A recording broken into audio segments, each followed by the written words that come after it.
அனைவருக்கும் வணக்கம். இப்போது நாம் பார்க்க இருப்பது கண்ணன் அருளே பகவத்கீதை. இந்த கண்ணன் அருளே பகவத்கீதையை நமக்கு விளக்க உரையாக தந்திருப்பது திரு கண்ணதாசன் அவர்கள். மறைந்த கண்ணதாசன் அவர்கள் நமக்கு விளக்க உரையை தந்திருக்கார். அதில் நாம் முதல் பகுதிக்கும் இரண்டாவது பகுதிக்கும் முதல் பகுதியில் திரு ஸ்ரீ காஞ்சி காமகோடி பீடாதிபதி ஸ்ரீ ஜெயேந்திர சரஸ்வதி சங்கராச்சாரிய சுவாமிகளோட அருளுரையை நம்ம பார்த்தோம். இரண்டாவது பகுதியில் திரு கண்ணதாசன் அவர் முன்னுரையும் ஒரு 7 பகுதிகளாக நமக்கு கொடுத்துருக்காரு, 7 அத்தியாயங்களாக. அதில் ஒரு 3 அத்தியாயங்களை நாம் இரண்டாவது பகுதியில் பார்த்தோம். இப்போ 4வது அத்தியாயத்தை இந்த 3ஆம் பகுதியில் நம்ம பார்க்க இருக்கிறோம். அதாவது கண்ணதாசன் அவர்கள் முன்னுரையே ஒரு 7 அத்தியாயத்துக்கு கொடுத்துருக்காருன்னா, அப்போது இதில் எவ்வளோ ஆழ்ந்து அவர் சிந்தித்து நமக்கு விளக்க உரையை கொடுத்துருக்காருன்னு நம்ம கேட்டு தெரிஞ்சுக்கலாம். வாங்க இப்போது 4வது அத்தியாயத்துக்கு வருவோம். அடுத்து ஒரு பகுத்தறிவாளர் என்போர் எழுப்பக்கூடிய ஒரு கேள்வி. அவர் சொல்கிறார், எல்லோருக்கும் ஓர் நிலை என்று ஒப்புக்கொள்ளும் பகவானே ஓர் இடத்தில் வருணாசிரம தர்மத்தை வலியுறுத்துவது கீதை மேல் சாதிக்காரர்களுக்கான நூல்தான் என்பதை காட்டுவதாகாதா என்பதாகும். இந்த கேள்வியை எவ்வளோ அழகாக கேட்டிருக்காங்க. நல்லது. பகவான் வருணாசிரம தர்மம் பற்றி கூறுகிறார், அதை வலியுறுத்துகிறார் என்றே வைத்துக்கொள்வோம். அதில் ஒன்றும் தவறில்லையே. விருப்பு வெறுப்பின்றி பார்த்தால் வருண ஆசிரம தர்மம் என்பது 4 வகை அறநெறியை குறிக்கும் என்று கண்ணதாசன் முன்னுரையில் சொல்கிறார். வருணாசிரம பிரிவு ஜாதிகளில் மேல்தட்டு கீழ்த்தட்டுகளை உண்டாக்குவதற்கு ஏற்பட்டது அல்ல. ஒரு சமுதாயத்தின் மொத்த தேவையே 4 வகையான தொழில் வர்க்கங்கள் தான். அதில் முதலாவதாக நாட்டில் ஒழுக்கத்தையும் தர்மத்தையும் கட்டுப்பாட்டையும் கல்வியையும் வளர்ப்பது. இரண்டாவதாக போர் புரிந்து நாட்டை பகைவர்களிடமிருந்து காப்பது. மூன்றாவது வாணிகம் தொழில் நடத்தி நாட்டின் பொருளாதாரத்தை வளர்ப்பது. 4வது பகுதியாக உடல் உழைப்பை மேற்கொண்டு குடியிருப்புகள், சாலைகள், தொழிற்கூடங்கள், உலைக்கூடங்கள் அமைத்து முன்பு கூறிய 3 வகையினருக்கும் உதவுவது. இந்த 4வது வகையில் விஞ்ஞானிகள், மருத்துவர்கள் அனைவருமே அடங்குகிறார்கள். அப்படி பகுக்கப்பட்டதுதான் வருணாசிரமம். அறம் காப்பது பிராமணன் கடமை, போர் புரிவது சத்திரியனின் கடமை, வாணிபம் நடத்தி செல்வம் சேர்ப்பது வாணிகனின் கடமை, கட்டடக்கலை முதல் மருத்துவக்கலை ஈராக யாவையும் கட்டி காப்பது சூத்திரனின் கடமை. வடமொழியில் சூத்திரன்கிறது சூத்ர என்று அழைக்கப்பட்டாலும் இயக்குவோன் என்ற பொருளில் சூத்திரதாரி என்று கொள்வதே பொருந்தும். சூத்திரம் என்பது விதிமுறை, சூத்திரன் என்பவன் செயல்படுபவன். இதிலே தீண்டாமை புகுந்தது பிற்கால மனிதர்கள் தாங்களாகவே வலிந்து தேடிக்கொண்ட வினையே தவிர இந்து மதத்தின் நோக்கமாக எழுந்ததல்ல. அதிலும் பிராமணன் தான் தீண்டாமையை வளர்த்தான் என்பதும் அவன்தான் மற்றவர்களை தீண்டுவதில்லை என்பதும் முழு பொய். 4ஆம் வர்ணத்தவரிலேயே முதலியார் வீட்டில் செட்டியார் சாப்பிட முடியாது, பிள்ளையார் வீட்டில் பிற ஜாதியினர் சாப்பிட முடியாது. செட்டியார் வீட்டுக்குள் நாடார் நுழைய முடியாது, நாடார் வீட்டுக்குள் சிகை அலங்கார தொழிலாளி போக முடியாது, அந்த தொழிலாளியை கூட ஹரிஜனங்கள் தீண்ட முடியாது. இதையும் மதமா போதித்தது? இது யானைக்கு பிடிப்பது போல மனிதனுக்கு பிடித்த மதமே தவிர இந்து மதம் போதித்தது அல்ல. வருணம், ஆசிரமம், தர்மம் என்று சொல்லப்படுவதிலிருந்தே அது தொழில் முறை பங்கீடே தவிர மேல் கீழ் ஏற்றத்தாழ்வல்ல என்பது விளங்கும். அடிப்படை நோக்கம் இதுதான். பின்னால் ஏற்பட்ட மாற்றங்களுக்கு ஆதி மூலவன் பொறுப்பேற்க முடியாது.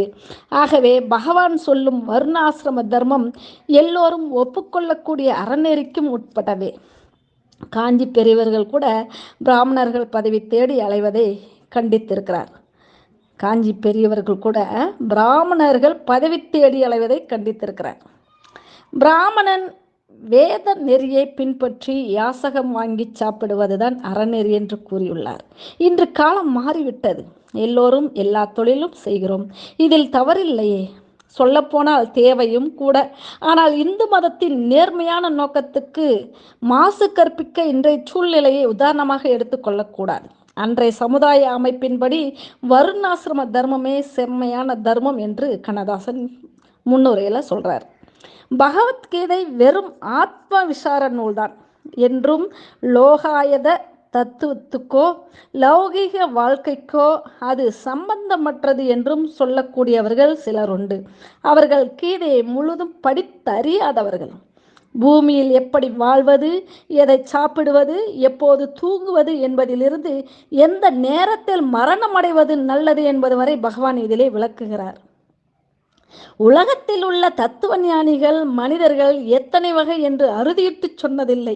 அவர்களுக்கு தோன்றிய வகையில் பல்வேறு குணங்களில் மனித வகைகளை பிரித்திருக்கிறார்கள். மனித குணங்கள் 3 வகை என்று தெளிவாக சொன்னவன் கண்ணனே. சாத்விக குணம், ராஜச குணம், தாமச குணம், தேவநிலை, நடுநிலை, அரக்கநிலை என்று அவன் பிரித்துள்ள முறை எவ்வளவு அற்புதமானது, முடிவானது என்பதே உள்ளே நீங்கள் காணலாம். அதுபோலவே தானம் 3 வகை, யாகம் 3 வகை, சுகம் 3 வகை, துக்கம் 3 வகை, உணவு 3 வகை என்று புலன் உணர்ச்சியிலிருந்து மனக்கிளர்ச்சி வரையிலே 3 பிரித்து பகவான் தெளிவுபடுத்துகிறான். இதை வாசிக்கும் யாவரும் ஜாதகம் பார்ப்பது போல்தான் எந்த வகை என்று கண்டுகொள்ளலாம். லௌகீகத்தை சுகமாக்குவதற்கு தமிழிலே திருக்குறள் போல வடமொழியிலே பகவத்கீதை ஒன்றே சரியான நூல் என்பது என் துணிவு. சரி, 6வது அத்தியாயம் வரலாம். காலங்களால் மாறி வரும் சமூக வாழ்க்கைக்கும் பொருளாதாரத்துக்கும் இந்த நூல் செய்யக்கூடிய உதவி என்ன? அதையும் பார்க்கலாம். முதலில் சமூக வாழ்க்கையையும் பொருளாதார நிலையையும் அலங்கோலப்படுத்துவது எது? இந்த கேள்விக்கு எல்லோரும் ஒப்புக்கொள்ளக்கூடிய பதில் ஆசை என்பது. இந்த ஆசைக்கு ஓர் அளவுகோல் இடும் நீதி நூல்கள் தான் மற்ற நூல்கள். அதை அறவே துறக்கச் சொல்லும் ஒரே நூல் பகவத்கீதை.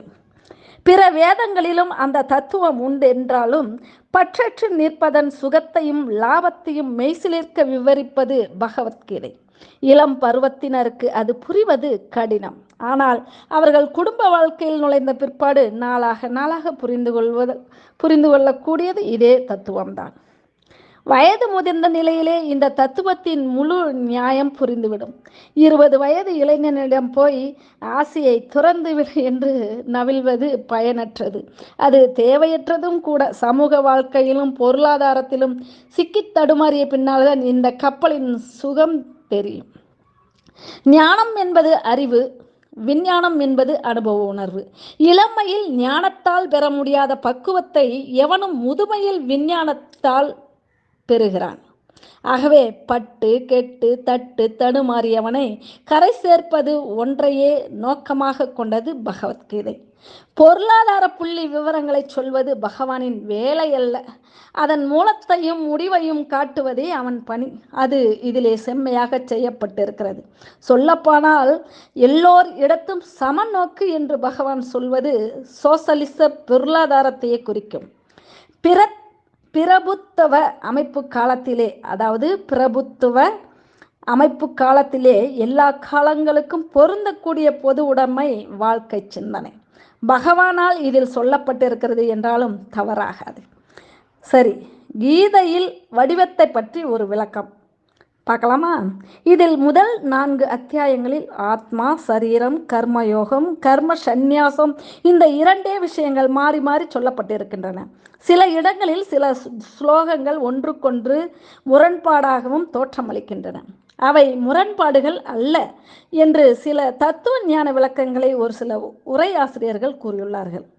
ஸ்லோகத்தின் நேர் பொருளுக்கு அந்த விளக்கங்கள் வித்தியாசமாக இருந்தாலும் அப்படி சொல்வதும் தவறாகாது என்ற நியாயத்தில் அவற்றை ஏற்றுக்கொள்ளலாம். ஆனால் பகவான் எந்த பொருளில் சொல்லி இருக்கிறானோ அந்த பொருளில் தான் நான் வரைந்திருக்கிறேன் அப்படின்னு கண்ணதாசன் சொல்கிறார். அவற்றை ஆராய்ந்து தெளிய வேண்டியது வாசகர் பொறுப்பு அப்படிங்கிறார்.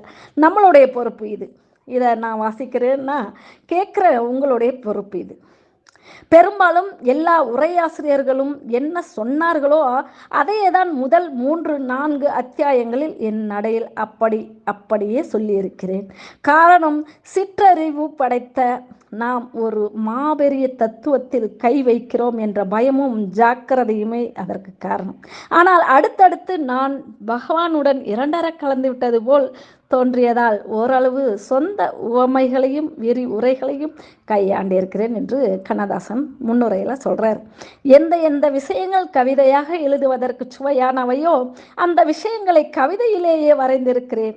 கடைசி அத்தியாயத்தின் 78 ஸ்லோகங்களில் 73 கவிதையாக்கி இருக்கிறேன் என்று கண்ணதாசன் சொல்கிறார். எவ்வளோ அனுபவித்து அவர் எழுதியிருக்காருன்னு இதிலிருந்தே நாம் தெரிஞ்சுக்கலாம். இந்த நூலில் நான் செய்திருப்பது ஒரு உரை ஆசிரியனின் வேலைதான். ஆனால் ஒவ்வொரு அத்தியாயத்தின் சாரத்தையும் சுவையான உவமைகளோடு ஒரு சிறு நூலாக எழுதலாம் என்றிருந்தேன். இப்படி ஒன்றை எழுதுவதற்கு என்னை தூண்டி ஊக்குவித்தவன் அந்த பகவானே. அவனே இதற்கும் காரணமாம். இது சரியாயினும் தவறாயினும் எல்லாம் அவனை சார்ந்ததே. 17 வகையான உரைகளையும் ஒப்பிட்டு பார்த்து எனக்கு உதவி நான் சொல்ல இதை எழுதிய என் தம்பி ராம கண்ணப்பனுக்கும் வழக்கம் போல் இந்த பக்தி நூலையும் அழகாக வெளியிட்டிருக்கிற வானதி பதிப்பகத்துக்கும் திருநாவுக்கரசருக்கும் என் நன்றி அப்படின்னு திரு கண்ணதாசன் தன்னுடைய முன்னுரையில் சொல்கிறார். அடுத்த பதிவில் நாம் சந்திப்போம். அடுத்த பதிவு முதல் அத்தியாயம், பகவத்கீதையின் முதல் அத்தியாயத்தை நாம் காண்போம். காத்திருங்கள். இதையெல்லாம் கேட்க உங்களுடைய மனதிலே பகவத்கீதையின் உள்ளார்த்தத்தில் நாம் தவழ்ந்து கொண்டிருக்கிறோம் என்ற நினைப்பிலே நாம் வாழ்வை கழிப்போம். நன்றி. மீண்டும் அடுத்த பதிவில் சந்திப்போம். வாழ்த்துக்கள் அனைவருக்கும்.